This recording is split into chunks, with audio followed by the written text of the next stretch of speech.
Welcome to the Bare Metal CyberCISM Prepcast. This series helps you prepare for the exam with focused explanations and practical contexts. Governance frameworks serve as the backbone of any well-structured information security program. These frameworks provide structured models that allow organizations to align security initiatives with business goals in a systematic and consistent way.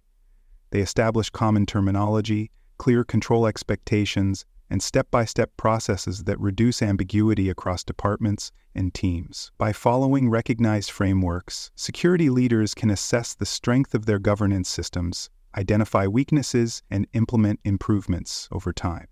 Frameworks also support compliance with regulatory requirements and prepare organizations for audits by ensuring documentation, accountability, and traceability of controls are in place.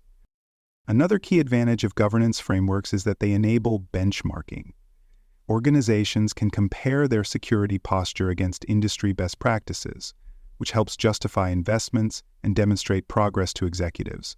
Whether you are building a security program from scratch or improving an existing one, these models offer scalable guidance that adapts to different business sizes and sectors. For CSM candidates, understanding how frameworks like COBIT, ISO 27001, and the NIST Cybersecurity Framework function and how they differ is critical for selecting and applying the right approach in various scenarios. Let's begin with COBIT, which stands for Control Objectives for Information and Related Technology. Developed by ISACA, the same organization that created the CISM certification, COBIT is designed for enterprise IT governance and management. It's not just about security, it's about how all IT activities deliver value to the business while managing risk and optimizing resources.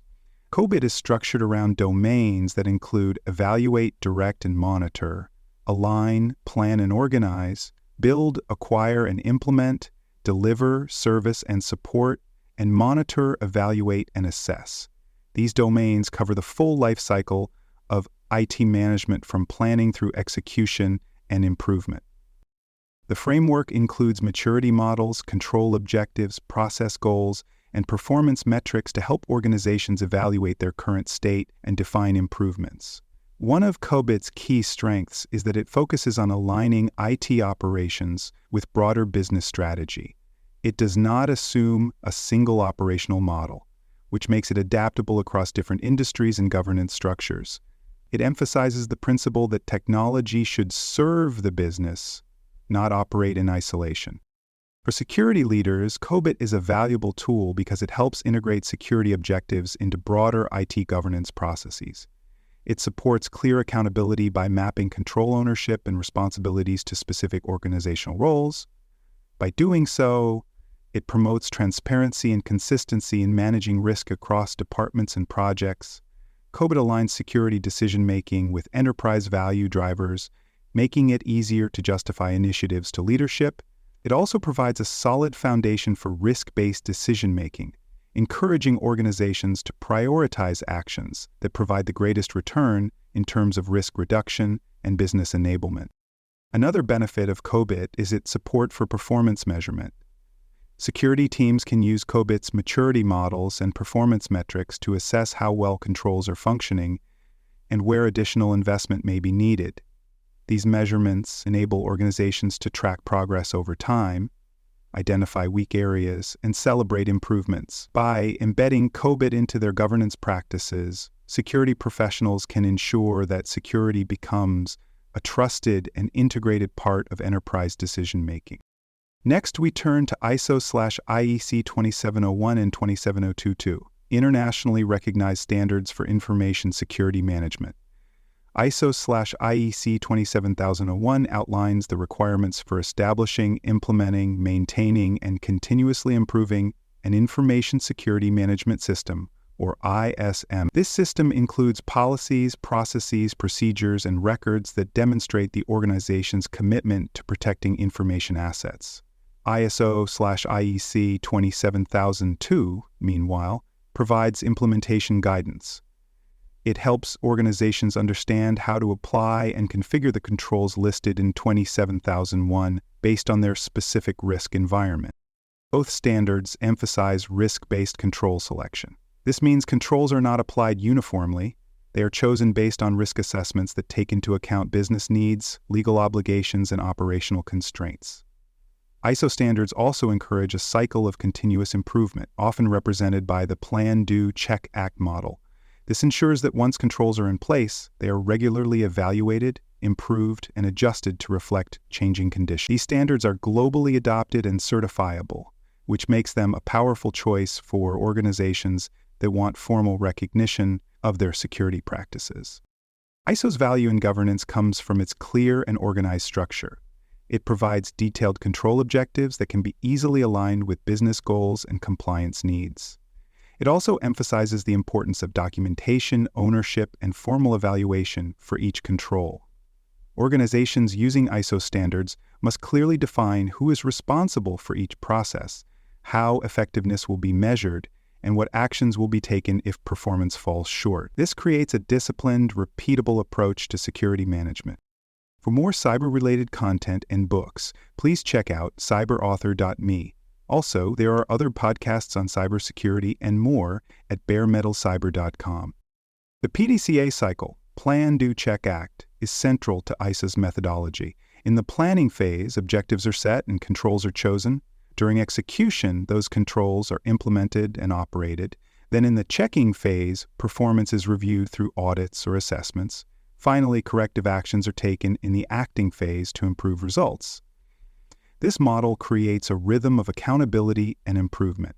ISO also supports alignment with many compliance frameworks, making it easier for organizations to map their controls to multiple requirements. Next, let's look at the NIST Cybersecurity Framework, commonly referred to as NIST CSF. This framework was developed by the U.S. National Institute of Standards and Technology. While originally designed to help secure critical infrastructure, the framework has proven useful across many industries and organization sizes. NIST CSF is voluntary but widely adopted because of its flexibility and ease of integration. It does not require certification and can be implemented in part or in full based on an organization's needs. The framework is structured around 5 core functions: identify, protect, detect, respond, and recover. These functions provide a life cycle view of cybersecurity, helping organizations understand where they stand and what needs attention.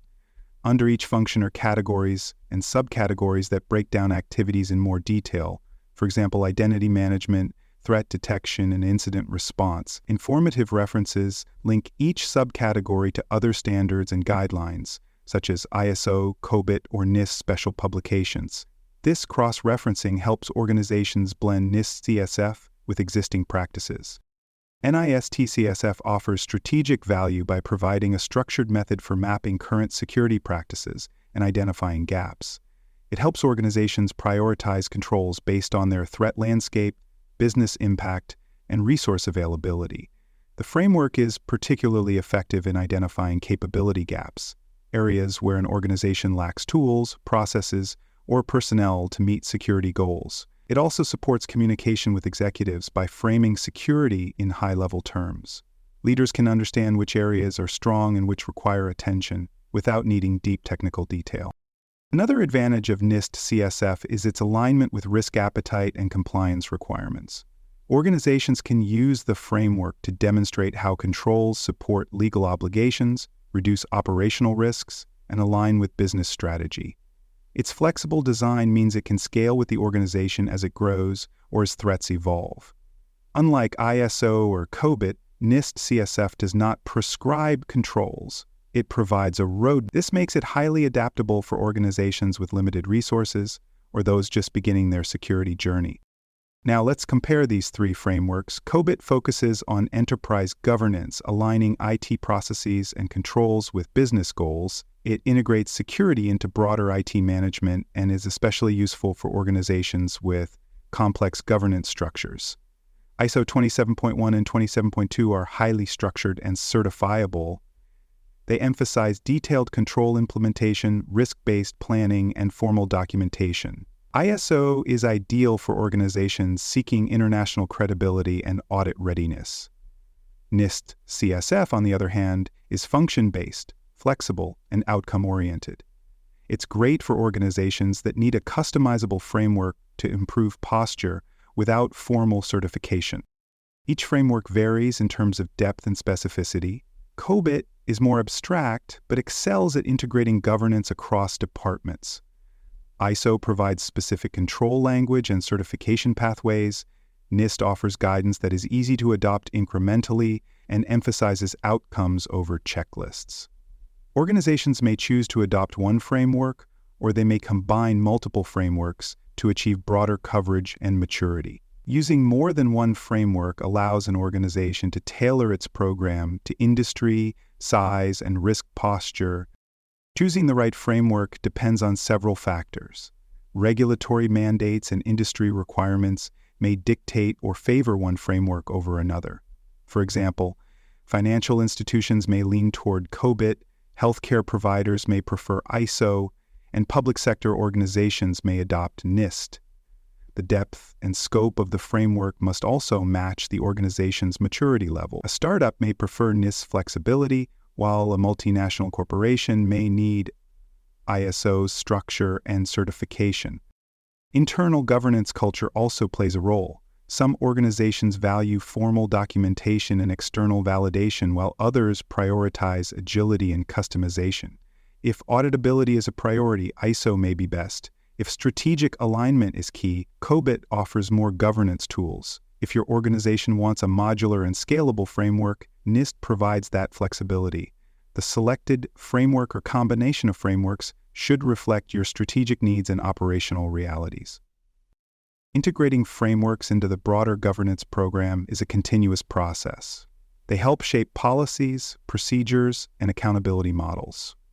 Security leaders should map responsibilities and controls across multiple frameworks to create consistency and reduce duplication. Maturity models from each framework can be used for benchmarking and tracking progress.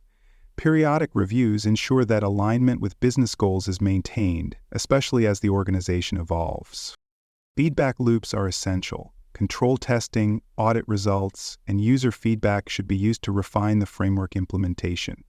This ensures the program remains effective and responsive.